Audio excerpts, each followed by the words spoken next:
The scary truth about the Los Angeles Clippers is that Kawhi Leonard is still not human. After a rough end of the game in Game 1, he came out in Game 2 and put up a legacy performance. Now, no, he didn't drop 50, but he was close. He had 39 points, 5 rebounds, 3 assists, 2 steals, and a block. And the most impressive part about this performance is he only missed 4 shots.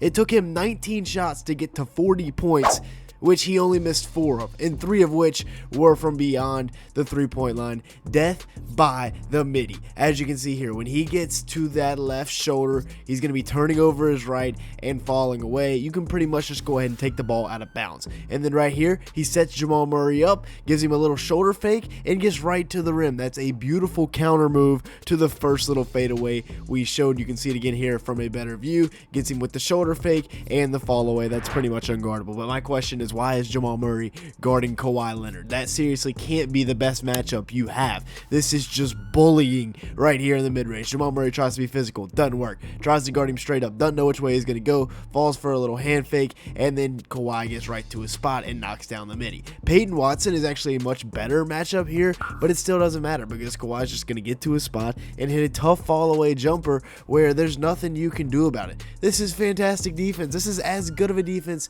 as you can play, and it just simply does not matter. Now, attacking a closeout, this is a decent closeout. I love the Aaron Gordon matchup on him. That's a much better matchup than Jamal Murray, but attacking a closeout and Kawhi just way too easily goes right by with 2 seconds left, 1 dribble pull up, knocking it down. That's pretty much automatic at this point. Now they're going to try to run a little set to get him the ball, but Jamal Murray overplays, as you can see right here. It's supposed to be just a little stagger screen for Kawhi to come get the ball. Jamal Murray shoots the gap, overplays, makes him go back door, which is pretty good, but unfortunately Michael Porter Jr. is in Michael Porter Jr. land, and Kawhi flashes right to the ball. MPJ doesn't even turn around, and it's an easy bucket for Kawhi. Again, I don't like this matchup whatsoever for the Nuggets, and I don't think a single Nuggets fan in the world does either. They try to bring 2 right here. They run Nikola Jokic at him, and it still doesn't matter. He's going to go to his left and get to his fall-away jumper off of a half-spin fadeaway. Ridiculous stuff right here from Kawhi Leonard. The efficiency on the difficulty of shots that he was taking last night is unbelievable. Another spinning fall-away over Aaron Gordon right here, who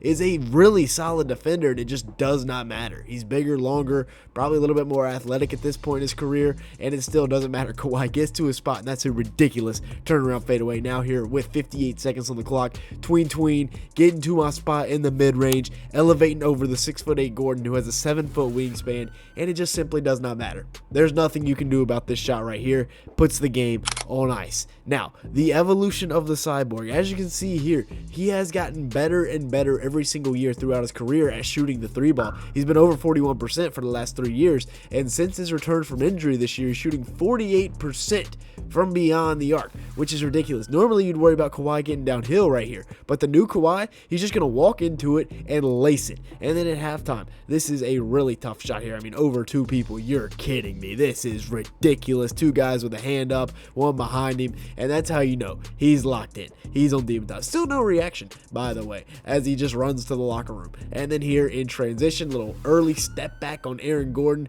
Gordon thinks he's going downhill. Doesn't matter. Squeezes it off, puts the Clippers up 6. And then the rotations here. We're looking at this little pick and roll here where they throw 2 at Harden. They did a much better job of stopping Harden this game. However, he just dumps it off to Zubac, and, well, Aaron Gordon's got to choose between Zubac or Kawhi. Chooses Zubac, and Kawhi knocks it down. Off the catch and shoot this year, Kawhi is shooting 43% from beyond the arc.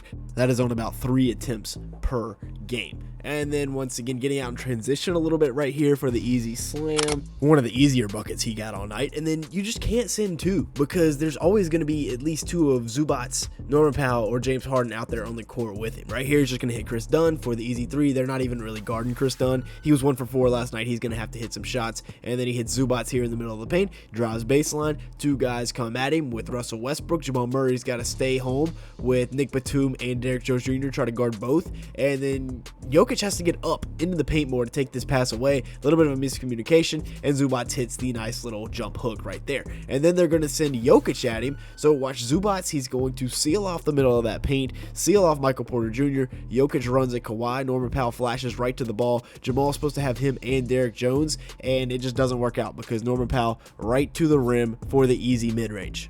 Now, if you've made it this far in the video, make sure to hit the like button, leave me a comment down below, and hit that subscribe button if you are enjoying it at any point. As you can see here, large majority of the people that watch these videos are not subscribed to the channel. If that's you, go ahead and fix that right now. Also, go ahead and check out our other betting channel, which we're making some money over there, so go check us out. Another thing that is huge for the Clippers is they might have the Jokic stopper, or as close to what we think is the Jokic stopper, because yes, Jokic is still averaging a cool 27.5 point, 11 rebound, 10 assists, triple-double to go with 3 steals per game so far in the playoffs, but it's taking him 44 minutes to get those numbers, and he's also averaging nearly 5 turnovers per game, including one last night where he just lobbed the ball to Kawhi, and it was a horrific turnover that really shot him in the foot.